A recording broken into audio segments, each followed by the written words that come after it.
Alright, so the Launchpad script needs a demo video. This is version 3, supports Mark 1, Mark 2, and Mark 3 devices. Boots up into note mode, where you've got the basic Novation settings. This is available on all devices going back to the first generation. But I've added some stuff, like over here you've got Aeolian Dominant as a scale. You've also got one that disables scales entirely. We've got this note flip option, where that's the default, but then I like it like horizontal and vertical get switched. These are for actually inverting each axis. This is for the overlap setting. This is how many notes apart each offset row is. You still got the scale versus chromatic modes, which I guess is more visible if we actually enable a scale. Not a whole lot to say here. So then with note mode, you've got Novation's settings layout. It shows up on every device, going back to the first generation, because it's not actually being handled on the device, it's just in the script. Except we've expanded the offset setting for how many notes each row is offset. You've got to invert each axis. You've got this, which switches horizontal and vertical, which I like. Default's a little more guitar-like. This is more accordion-like. This replaces the top with a mod wheel, which is pretty sick. But let's not have that on. And yeah, let's set it to that. Over here, you've got Aeolian Dominant and a setting that just disables scale visibility. Pretty straightforward. These pan.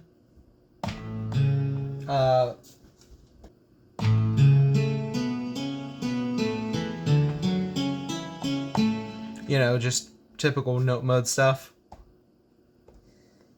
You also got the custom modes, which load in from the device itself if the device is a third generation with custom modes, and in addition, it'll load at the end of the stack. You can have custom modes that are as files, so that means you get access to custom modes on older devices that really should not have them. And those are just the files you get from the Novation Components app. We've got some, faders and stuff. Use those for whatever. There's a performance mode layout that I don't feel like getting into really, but basically you can double tap that button while it's in performance mode. It's not visible if performance mode isn't enabled on the FL Studio side, but when you're in there, it'll show like the FPC layout, but with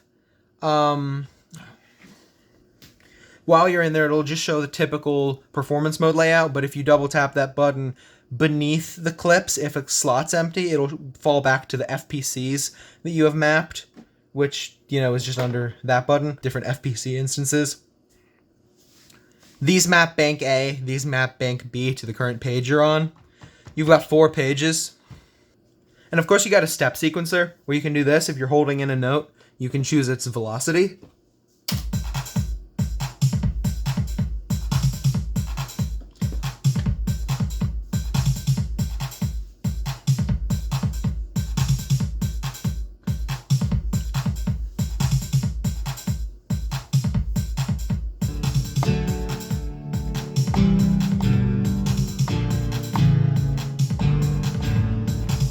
So in FL Studio, you just select FPC as your current plugin, and then in the drum pad mode, you just then have, let's say, map that there, map the second bank there. Nothing shows up because there's nothing in the second bank, but you get how it works. You can unmap by doing that.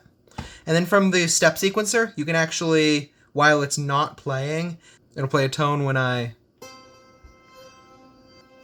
And the settings menu has a volume control, a panning control. You can press both buttons to recenter it.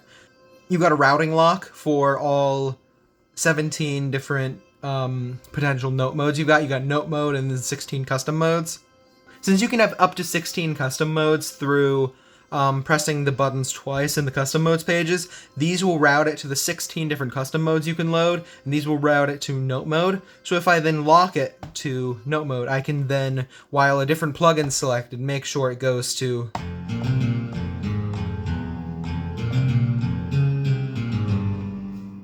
shortcut for that is just double tapping Capture MIDI, which will, for the current plugin, just lock it to that, so when you move away from it in FL, it'll stay tied to that one.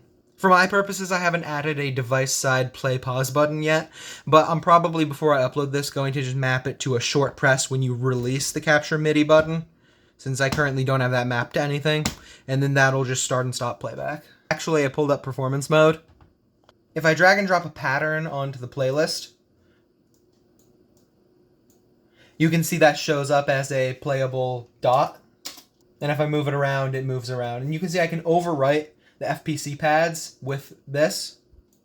That's pretty cool. Or I can move it off screen to the side. And these buttons here are quick shortcuts to the first 4 pages.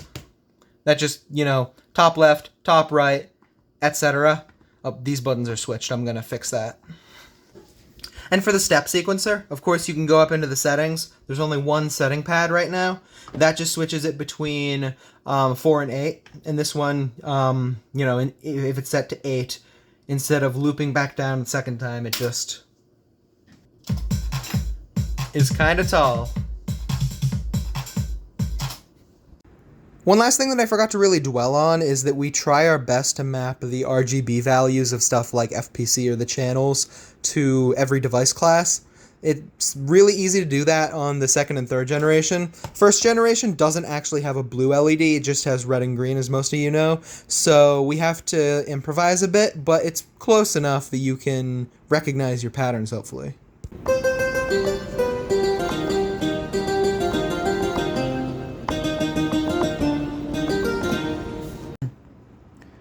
Right, so we didn't have a play pause, and I figured we really need that, so I made that on release of the mixer button.